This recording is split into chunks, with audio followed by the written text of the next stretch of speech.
Et donc coucou tout le monde, aujourd'hui je suis trop contente de vous faire une nouvelle vidéo et aujourd'hui on se retrouve pour que je vous donne quelques conseils au niveau du budget sur les achats de fournitures scolaires. J'ai été moi-même étudiante pendant un long moment et je sais que la période d'achat scolaire ça peut être hyper stressant, hyper anxiogène un peu parce que on sait très bien que les fournitures scolaires ça coûte une blinde. À chaque fois qu'on doit aller faire les fournitures scolaires on s'en sort avec 200-300 euros, c'est juste énorme. Bon, moi en tout cas je m'en sortais avec 200 euros. Bon, peut-être que c'était un peu dans l'excès, mais bon bref, tout ça pour vous dire que à ce moment-là j'aurais bien kiffé avoir des conseils budgétaires sur ce point-ci parce que vraiment j'ai dépensé des tonnes et des tonnes d'argent dans les fournitures scolaires. Donc aujourd'hui je vais vous donner quelques conseils pour pouvoir économiser au maximum sur les fournitures scolaires pour la rentrée des classes. C'est parti. Le premier conseil que je vais vous donner c'est de prévoir le budget scolaire au fur et à mesure de l'année. Donc prévoir le budget pour les fournitures scolaires. Je m'explique. Étant une grande fervente de l'organisation budgétaire, donc de l'utilisation des enveloppes budget, je vous conseille fortement de faire une enveloppe budgétaire fourniture scolaire ou rentrée scolaire, quelque chose comme ça. Que vous démarrez soit là tout de suite si vous ne l'avez pas fait avant, soit ce que je vous conseille réellement pour prévoir vraiment bien les choses, c'est de la commencer en début d'année, c'est-à-dire en janvier, pour qu'en septembre l'enveloppe soit un minimum remplie. Pour cela, soit vous créez une enveloppe budgétaire vous-même et vous l'ajoutez dans votre classeur budgétaire, soit j'ai créé un défi justement pour la rentrée scolaire. Si ça vous intéresse, le lien est en barre d'informations et ce défi est disponible du coup sur ma boutique Etsy. Je vais vous le présenter tout de suite et ça peut vraiment vous aider à économiser pour la rentrée scolaire. Le défi se présente comme ceci, donc il est vendu toujours avec une enveloppe à zip et c'est très simple. En gros, vous avez des symboles. Chaque symbole représente soit 10 euros, soit 20 euros selon quel montant vous voulez attribuer à ce défi. Et une fois que vous cochez un symbole, c'est-à-dire que vous aurez mis 10 ou 20 euros dans le défi. Alors si vous partez avec le montant de 10 euros, quand vous aurez coché toutes les cases, vous aurez au total 120 euros. Et donc si vous partez avec le montant de 20 euros quand vous cochez un symbole, vous aurez du coup le double, donc 120 x 2, ça fait 240 euros pour les fournitures scolaires. Je pense que c'est suffisant et j'ai voulu réunir justement la possibilité de faire avec ces deux montants puisque je sais qu'il y a des familles nombreuses également qui me suivent et qui auront besoin peut-être plus que 120 euros pour les fournitures scolaires. C'est pour ça que j'ai mis un autre montant. Et derrière, du coup, comme d'habitude, vous avez le petit tracker. Donc voilà, si vous êtes intéressé, le défi est disponible dès maintenant sur ma boutique, donc n'hésitez pas à aller voir. Et sinon, vous pouvez complètement créer une enveloppe budgétaire rentrée scolaire et mettre au fur et à mesure de l'argent dedans pour prévoir ce fameux budget qui est ultra conséquent. Le deuxième conseil que je vais vous donner, c'est de regarder avant d'aller acheter quoi que ce soit en boutique, de regarder ce qui vous reste chez vous des années précédentes, ce que vous n'avez pas utilisé, parce que des fois on a tendance à aller trop vite au magasin et en rentrant du magasin on se rend compte qu'en fait on avait des trucs encore de l'année dernière qu'on aurait pu utiliser et qu'on aurait pu éviter d'acheter. Donc c'est très important de regarder ce que vous avez déjà chez vous. Et même si vous n'avez pas des choses qui correspondent à votre liste scolaire de cette année, par exemple je sais pas moi, vous avez 2 cahiers de brouillon qui vous restent, eh bien ne les jetez pas, gardez-les. Même si vous en avez pas besoin pour cette année, ça peut toujours servir. Voilà, c'est ultra important. Je le précise parce qu'il y a des gens qui ont tendance à jeter les choses qui ne sont plus utiles pour les années d'après. Et on peut se rendre compte des fois qu'en fait ça peut être utile puisque ça peut servir pour faire les devoirs à la maison, ça peut servir tout simplement pour marquer des choses, voilà, parce qu'on n'a pas un autre endroit où le marquer. Enfin bref, gardez toujours les fournitures scolaires qui vous restent, même si elles sont entamées. Par exemple, si vous avez entamé un cahier, vous avez entamé 20 pages d'un cahier de 120 pages par exemple, et il vous reste quand même 100 pages à écrire, donc ne le jetez pas, conservez-le et utilisez-le pour faire vos devoirs, pour faire du brouillon, etc. C'est important, ne jetez rien en termes de fourniture scolaire, à part si il n'y en a plus du tout, c'est-à-dire que le cahier est rempli, ça ok. Et si par exemple pour tout ce qui est stylo, surligneur, etc., s'il n'y a plus d'encre, plus de... Voilà, ça vous jetez, je suis d'accord avec vous. Mais si il marche encore par exemple les stylos ou que votre cahier n'est pas totalement rempli ou quoi que ce soit d'autre, ne les jetez pas. Même s'ils sont un peu abîmés, ça peut toujours servir. Maintenant je vais passer au troisième conseil conseil qui est de comparer les prix des différentes plateformes ou en tout cas différents magasins. Pourquoi je vous dis ça? Parce qu'en fait on a tendance à aller dans un magasin style Carrefour, Leclerc, Bureau Vallée, etc. Mais on regarde pas franchement les prix. On a tendance à y aller parce que souvent on va faire nos courses et donc en même temps on fait les fournitures scolaires. Mais des fois c'est pas le meilleur des endroits et c'est surtout pas les endroits qui sont le moins chers. Donc il faut vraiment que vous compariez les prix des différentes structures, c'est très très important. Également un autre conseil que je voulais vous donner en termes de prix pas trop cher pour les fournitures scolaires, c'est Vinted. Je suis allée voir il y a 2-3 jours avant de faire cette vidéo et je suis allée zioter en fait un peu s'il y avait vous savez des cartables, des cahiers, des petits lots scolaires. Et bien franchement j'étais hyper étonnée, mais il y en a plein. Donc regardez sur Vinted parce que vous avez quoi des cahiers, des lots de 5 cahiers pour 2 €, enfin c'est vraiment donné. Vous avez des cartables tout neufs pour les enfants qui sont entre 5 et 10 €, pareil c'est donné. Vraiment donc allez voir sur Vinted, il y a des très bonnes offres et ça vaut vraiment le coup. Également sachez que ça je ne le savais pas avant, je l'ai su quand j'ai arrêté mes études, mais à Bureau Vallée je sais qu'ils reprennent les sacs, les cartables etc. Et ils vous offrent en échange un bon d'achat qui vous permet de racheter après un nouveau cartable pour vous ou pour votre enfant. Et ça c'est vraiment ultra cool. Donc renseignez-vous bien, mais il y a plein de petites choses comme ça qui sont hyper sympathiques pour les rentrées scolaires qu'on ne connaît pas forcément, mais qu'au final quand on va un peu chercher en profondeur,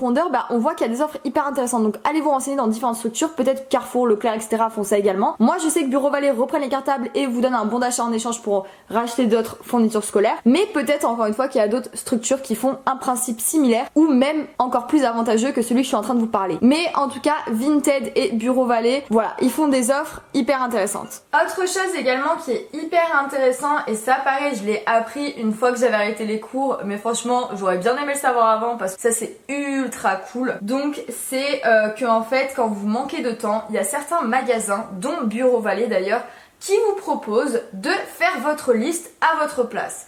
Je m'explique. En gros, j'ai appris récemment que si vous ameniez votre liste à Bureau Vallée, ils vous faisaient votre liste en entier et vous venez la récupérer quelques jours après et en gros, ils vous donnent un gros carton avec tous les trucs qu'il y avait dans votre liste et ensuite vous payez à la caisse, il me semble. Et vous pouvez regarder s'il y a des trucs qui vous intéressent pas trop ou si vous voulez changer des trucs, vous pouvez. Mais grossièrement, en gros, ils vous ouvrent votre liste et vous avez juste à vérifier et à voir si ça vous convient ou pas. Ça vous fait gagner un temps de fou malade. Après, par contre, la contrepartie, c'est que je pense, moi j'ai jamais fait ce système-là, mais je pense ils vous mettent pas les choses qui sont le moins chères. Vous voyez ce que je veux dire?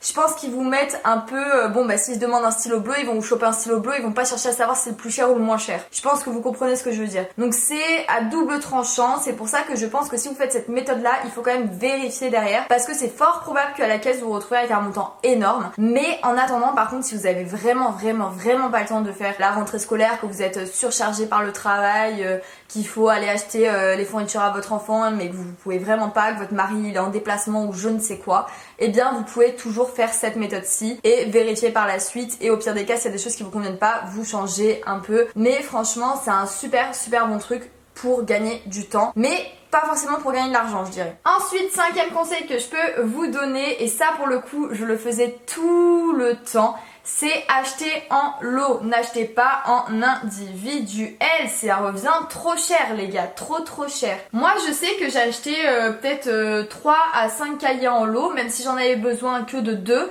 et j'ai acheté des lots de 3 ou de 5 parce que je savais que dans tous les cas ça allait me servir soit pour l'année prochaine, soit en cahier de brouillon pour m'exercer à la maison, ou soit tout simplement que j'allais terminer le premier cahier en question de la matière et que j'allais devoir en racheter un autre, du coup j'ai acheté des lots pour éviter de devoir racheter des cahiers en cours d'année. Voilà, donc c'est très important, acheter en lot, ça vous reviendra peut-être 2-3 € moins cher. Pareil, tout ce qui est stylo, tout ce qui est surligneur, tout ce qui est correcteur, colle, tout ce que vous voulez, acheter en lot. Bon, à part l'agenda, parce que bon voilà, l'agenda c'est individuel, mais je veux dire tout le reste que vous pouvez acheter en lot et qui peut être utile pour plus tard, achetez-le en lot, vous paierez beaucoup moins cher, clairement. Alors là je vais vous donner un conseil qui n'est pas vraiment en relation avec le fait de dépenser peu pour les fournitures scolaires, mais c'est un conseil que je veux quand même vous donner parce que je trouve ça très important. C'est à dire que là tous les conseils que je vous donne, c'est pour que vous économisiez un maximum sur les fournitures scolaires, mais faut pas non plus trop économiser. Je m'explique dans le sens où il faut pas négliger non plus l'apprentissage de votre enfant. C'est pas parce que vous achetez des fournitures scolaires qui vont être moins chères ou que vous allez essayer de trouver les meilleurs prix qu'il faut négliger ce que vous allez acheter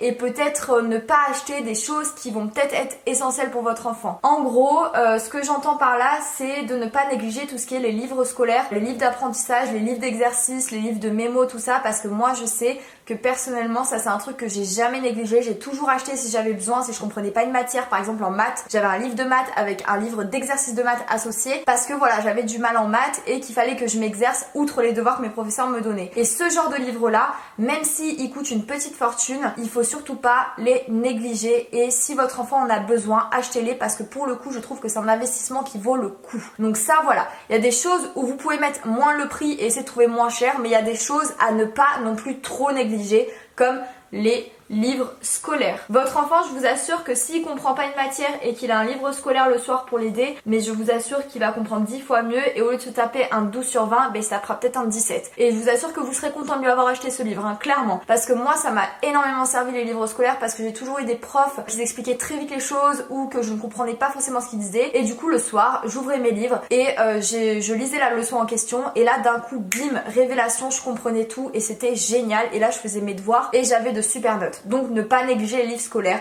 même si ça coûte une petite fortune, c'est important, vraiment c'est très très important. Le 7e conseil, donc c'est le dernier et il vient un peu en relation avec le conseil précédent, c'est-à-dire qu'il ne faut pas oublier d'acheter du matériel qui vous permette de travailler à la maison, c'est important. Quand je parle de matériel pour travailler à la maison, je parle notamment de cahiers de brouillon, de fiches Bristol, des surligneurs, parce que des fois en classe ça n'accepte pas les surligneurs, donc pour travailler à la maison les surligneurs c'est toujours plus cool, des post-it. En fait, c'est des choses toutes bêtes, mais qui vous permettent vraiment de mieux mémoriser vos cours, de mieux comprendre les leçons, etc.